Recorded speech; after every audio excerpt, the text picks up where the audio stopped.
যাদের বাড়িতে অধিকাংশ লোকই পড়ে না, তারপরেও ঝালমুড়িতেও ঠোঙা করে না কেউ।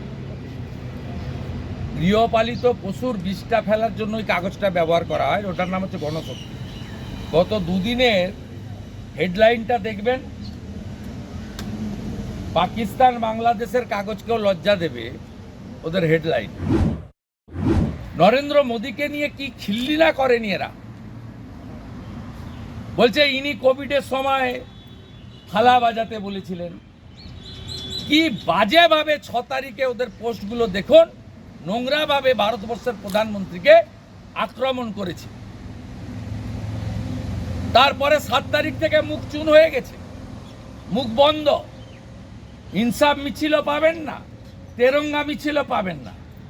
প্যালেস্টাইনে বোম পড়লে এক্ষুনি মিছিল বের করত।